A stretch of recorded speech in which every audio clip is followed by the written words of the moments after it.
Well, wouldn't you know it, I go to show you guys the sound that my van is making, and it won't do it.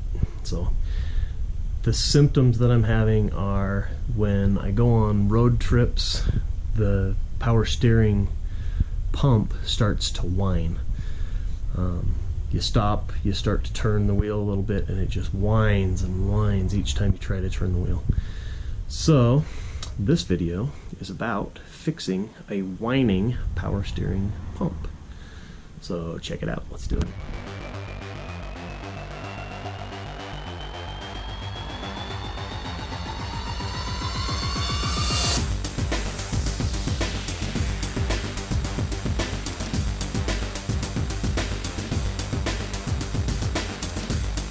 Hey guys, it's Troy, DIY Home and Auto. Today we're working on my 2006 Dodge Grand Caravan. The issue that I'm having is on long road trips, when the RPMs stay high and you're just driving for a long period of time, I start to develop a whine in the engine. And what I've discovered that it is it's the power steering pump is being starved for fluid.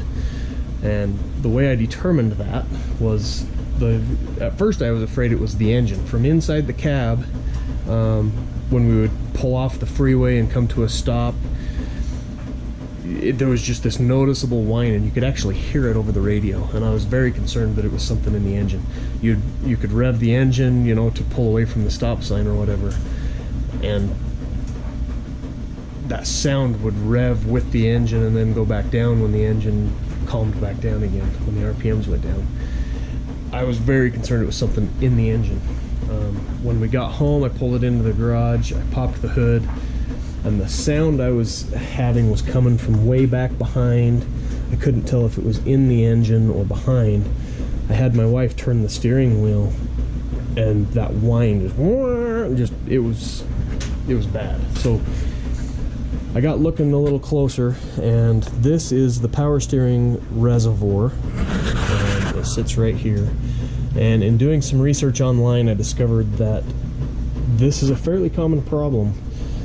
What happens, this lid is loose enough that it's gotten grit and grime and gross down inside, and is causing the filter down on the inside to get clogged up just enough that it's starving the pump for fluid at high RPM.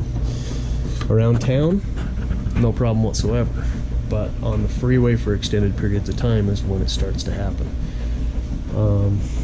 The fluid level was a little bit low. I mean, it wasn't down to the fill line, but it was lower than I like to keep my fluids. But there's no leak in the system anywhere, so that's not it. So I went to Amazon and bought a brand new replacement, and it is exact. You know, it's exactly the same thing. The lid fits nice and tight. It's awesome, and I'll show you. It is $13.98 on Amazon, right there. I'll put a link down below. You can buy one of these too. So this particular one works with both the 3.8 liter engine and the the smaller one. Can't remember what size that one is. In the description down below, I'll also put the years that this particular model matches. This is super easy to get off. There's two screws right here. Those are an 8mm, and they go through here. I'll put this all back together and show you where these are. The tricky one is the one that's mounted underneath. The only way to access that is from behind. I don't know if you can see or not, but I left my wrench back there because it's at the perfect angle with the extension on it to get back there. So I'll show you that wrench setup after I get everything put back together so that you can see how that works. But what I'll need to do is stick the socket back on that before I slide this back down in place. You can see that little, maybe you can't see it. There we go. That little slit right there. You don't have to take that bolt clear out, you just loosen it and then this lifts up off. So let me get it put back together and then we'll talk a little bit more. Check back in a second. Tools that you're going to need to do this job are a flashlight because it gets dark back at the very back, a flathead screwdriver, channel lock pliers. You could also get away with just regular pliers, but you do need it to open wide to get that bigger hose clamp off at the beginning of it. A small socket set with a short extension. That's probably a little bit overkill, but whatever. And this is an 8mm socket. That you need a regular socket wrench, ratchet. This is a 10mm socket, and then you need a long extension, and that's, I don't know, that's probably a 10-inch extension. You could probably get away with one that's a little bit shorter than that, but you've got to be able to get past all the hoses and stuff to be able to remove that, so you're going to need that. I also use a shop light bell-shaped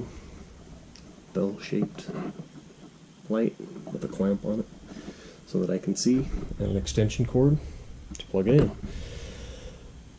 I'll have links down below to all the tools that I used, but this is the basic set, DIY. I mean, nothing, no specialty tools or anything like that required to do this. So.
Alright, time for a test drive, make sure that worked.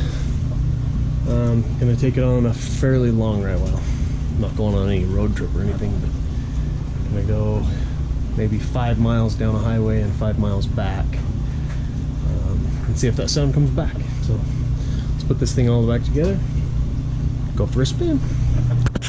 A spin! A spin! We're going to go for a spin.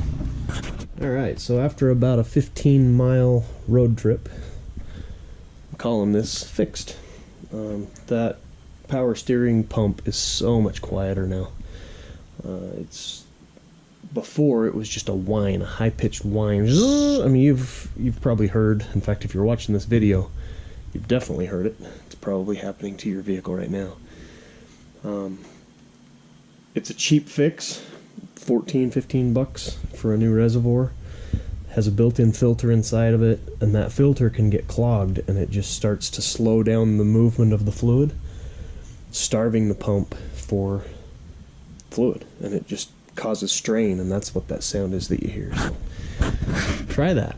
Try replacing your reservoir and see if your sound doesn't go away. It's awesome. So I think between that and the fluid that I put in, I'm into this about $23 maybe that. But anyway, this is Troy, DIY Home and Auto. Cheap fix, do it yourself. 3 screws, couple hose clamps. Oh, I was going to tell you one more thing. Don't trust these pressure clamps. As soon as you release those things, as soon as you squeeze them once, they've lost some of their spring. I never trust those. I always put just a regular old pipe clamp on there. These. So you're going to need a big one and a smaller one so that you can put the hoses back on. So it's a permanent fix.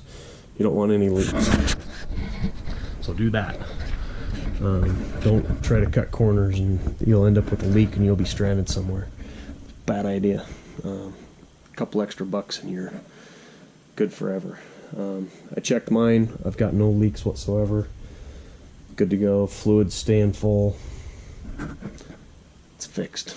This is Troy, DIY Home and Auto. Checking out. Oh, and also the links down below are from Amazon. I'm an Amazon affiliate. Buying from those links helps support me and my channel. It doesn't cost you anything extra. Amazon just gives me a little bit of a kickback for sending them some business, so I would appreciate that.